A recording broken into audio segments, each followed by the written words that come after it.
শাসনামলে এক বাপ আর সন্তান একটা পাহাড়ের চূড়ায় থাকতো। বাবার নাম হলো আব্দুল করিম, সন্তানের নাম হলো আব্দুল্লাহ। চমৎকার। ঘরের ভিতরে বাপ বেটা ছাড়া কেউ নাই, মা আরো আগেই মারা গেছে। যুবক সন্তান প্রতিদিন সকালবেলা সে এক মালিকের ফার্মে কাজ করে, ভেড়ার ফার্মে। যাওয়ার সময় পাহাড়ি অঞ্চল ভেদ করে মালিকের ফার্মে গিয়ে কাজ করা লাগে। ঘটনাক্রমে একদিন বাপ সন্তানকে বলতেছে, সন্তান, আল্লাহর রাসূল বলেছেন বাবার দোয়া বিনা পর্দায় নাকি আল্লাহর কাছে কবুল হয়। প্রতিদিন সকালবেলা তুমি আমার কাপড় চোপড় গুলা নিজের হাতে পরিষ্কার করো, আমার মাথায় জাইতুনের তেল লাগায় দাও। তুমি আমার প্রতি যেই পরিমাণ ভক্তি আর শ্রদ্ধা আর খেদমত করো, তোমার প্রতি আমি অনেক খুশি আছি। তোমার জন্য আমার দিল অনেক কাঁদে, আমি তোমাকে অনেক ভালোবাসি। জুমার দিন, শুক্রবার দিন এই যুবক বাবার পায়ের নখগুলা কাটতেছে, আর বাবার চোখের পানি বায়া বায়া বায়া বায়া পড়তেছে। যুবক বলতে আছে, মা ইউবুকি কায়াবি, ও বাবা কেন কাঁদেন? তখন বাবাই বলতে আছে, সন্তান, কষ্টে কাঁদি না, বরং সুখে কাঁদি, কারণ তোমার মতো একটা নেককার সন্তানের বাপ হিসাবে আল্লাহ আমারে কবুল করেছে। তোমার মতো একটা ভালো সন্তান আমি জন্ম দিয়েছি, এজন্য আমি খুশিতে কাঁদি। যেই খেদমত গুলো তোমার মায়ে করত সে তো কবরে, এখন তুমি করো। বলো এবার জুমার দিন দোয়া কবুল হয় রবের দরবারে। সাইয়্যিদুল আইয়াম ইয়াউমুল জুমআ, শ্রেষ্ঠ দিন, শ্রেষ্ঠ রাত জুমার রাত। তুমি আমার কাছে দোয়া চাও, যেই দোয়াটা আমি তোমার জন্য রবের কাছে করব। আল্লাহু আকবার। বাপ ছেলেকে বলে, বেটা দোয়া চা, কি দোয়া করব তোর জন্য বল। এবার সন্তান বলতে আছে, বাবা শুনে নেন, আপনি আমার জন্য দুইটা দোয়া কইরেন। এক নম্বরে রব্বুল আলামিন যেন আমাকে ঈমানের সহিত মৃত্যু দান করে। দুই নম্বরে এই দোয়াটা করেন, আল্লাহ তাআলা যেন আমাকে মৃত্যুর পরে জান্নাতের দুইটা জান্নাতের মালিক বানায়। তার মানে জান্নাতের দুইটা এরিয়া আছে। জান্নাত একটা দরওয়াজা 8টা, একটা এরিয়ার নাম হলো, বিভিন্ন এরিয়া নাম আছে, ফেরদাউস, জান্নাতুল ফেরদাউস, এরকম বিভিন্ন এরিয়ার নাম আছে। দোয়া করেন যেন রব্বুল আলামিন আমাকে দুইটা জান্নাতের মালিক বানায়। এবার বাপ দুই হাত তুলে চোখের পানি ছেড়ে কাঁদতেছে আর বলতেছে, আল্লাহ, আমার সন্তান আমার কাছে দুনিয়াবি কিছু চায় নাই, শুধু চাইছে সে যেন ঈমানের সহিত মরতে পারে। আল্লাহ আপনি মঞ্জুর করে নেন, কবুল করে নেন। সন্তান পিছনে বসে বলতে আছে আমিন। দ্বিতীয় দোয়া হলো, আমার সন্তানের মৃত্যুর পর যেন আপনি আমাকে, আমার এই সন্তানকে দুইটা জান্নাতের মালিক বানান। সন্তান বলে আমিন। এই যুবক সন্তানটা লাখের ভিতরে একটা ছিল, আব্দুল্লাহ, চেহারা অনেক সুন্দর ছিল। প্রতিদিন সকালবেলা যখন কাজে যাইত, প্রায় দিন একটা মেয়ে ছেলেটাকে ডিস্টার্ব করত, বারবার বলতো, তুমি আমার সাথে গোপনে একটা সম্পর্কে লিপ্ত হও, তোমাকে আমার অনেক পছন্দ হয়, তোমার ব্যবহার সুন্দর, আমি তোমার চেহারার ভিতরে নূর দেখতেছি, আমার মনে চায় তোমার সাথে আমি পার্সোনাল সময় কাটাই। যুবক বলতে আছে, ইন্নী আখাফুল্লাহ, তোমার আমার মাঝখানে একজন তাকায়া থাকেন, তিনি হলেন কে? আমি আল্লাহরে ডরাই। কয়েকবার তাকে যখন কুপ্রস্তাব দিয়েছে, যুবক প্রত্যেকবার প্রত্যাখ্যান করেছে। শেষবারের বার মেয়েটা যুবকের হাতটা চেপে ধরেছে।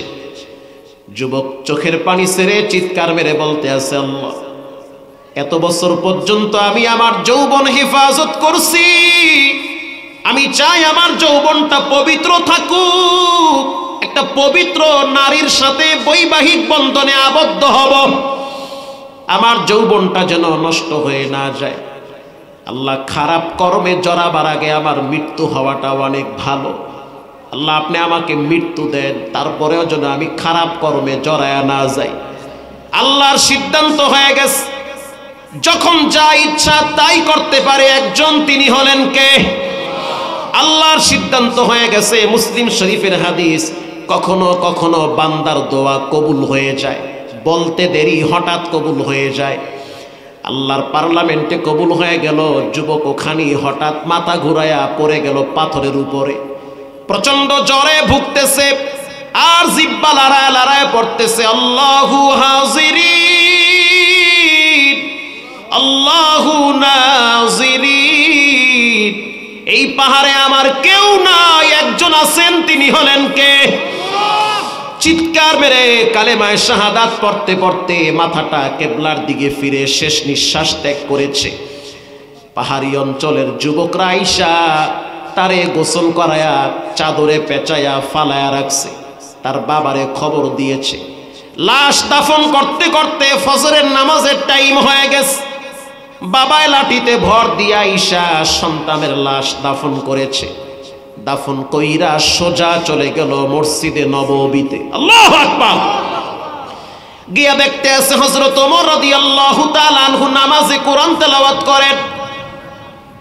শেষ রাকাতে যেই আয়াত তেলাওয়াত করতেছে, আল্লাহকুমুত তাকাসুর হাত্তা যুরতুমুল মাকাবির, মানুষের পেট ভরে কবরের মাটির দ্বারা। এই আয়াত তেলাওয়াত করতেছে, মুরব্বী পিছনে ফুফায়া ফুফায়া কাঁদে। বাবার ঘাড়ের ভিতরে সন্তানের লাশ সবচেয়ে ভারী। নিজের সন্তানটারে কবরে রাইখা যখন মসজিদে নববীতে আসলো, নামাজে দাঁড়ায়া তেলাওয়াত শুনলো। আরবি মানুষ অর্থ বুঝে। নামাজ শেষ হওয়ার পর হযরত ওমর তাকায়া দেখতেছে চাদর পেঁচায়া কোনায় কে যেন কাঁদতেছে। হযরত ওমর রাদিয়াল্লাহু তাআলা আনহু প্রশ্ন করলো, কেন কাঁদেন? পেটে কি খাবার নাই? কেউ কি জুলুম করছে? আপনার ঘরে কি কেউ হামলা করছে? মুরব্বী বলতে আছে, না, সন্তানটারে নিজের হাতে কবরে রাখছি, এমন একটা জায়গায় রাখছি, ডানেও মাটি বামেও মাটি, উপরেও মাটি, একটা ছিদ্র নাই, ফাঁকা কোনো জায়গা নাই। কেমন আছে, কি ব্যবহার হচ্ছে, এই রাত্রটা তার কবরে কেমন কাটতেছে, এই কষ্টে আমি কাঁদতেছি। হযরত ওমর বলতেছে, তোমার ছেলেকে তো আমি চিনি, সে তো নেককার বান্দা। যুবক নেককার বান্দা। মুরব্বী বলতে আছে, আপনি কি সার্টিফাই দিয়েছেন? বলে, হ্যাঁ, আপনি গ্যারান্টি দিয়েছেন। সে নেককার যুবক, তার সম্পর্কে আমার কাছে ভালো ধারণা আছে। চলো তোমার সন্তানের কবরের পাশে দাঁড়াইয়া আমি জিয়ারত করব। এবার সেই পাহাড়ি অঞ্চলে গিয়ে হযরত ওমর আর এই সন্তানের বাপ দুইজনে দাঁড়ায়া হযরত ওমর জিয়ারত করলেন, দুরূদ শরীফ পড়লেন, সূরা ফাতিহা পড়লেন। এরপরে হযরত ওমর কোরআন থেকে একটি আয়াত পড়লেন, ওয়া আম্মা মান খাফা মাকামা রাব্বিহি ওয়া নাহান নাফসা আনিল হাওয়া, আল্লাহর ডরে যে নিজেকে গুনাহ থেকে বাঁচায় রাখে, ফা ইন্নাল জান্নাতা হিয়াল মাওয়া, তার ঠিকানা হবে মাওয়া নামক জান্নাতে। আল্লাহর কুদরত। কবর থেকে যুবকের কণ্ঠের আওয়াজ ভেসে উঠছে। যুবক এবার বলতে আছে, ওয়ালিমান খাফা মাকামা রাব্বিহি জান্নাতান।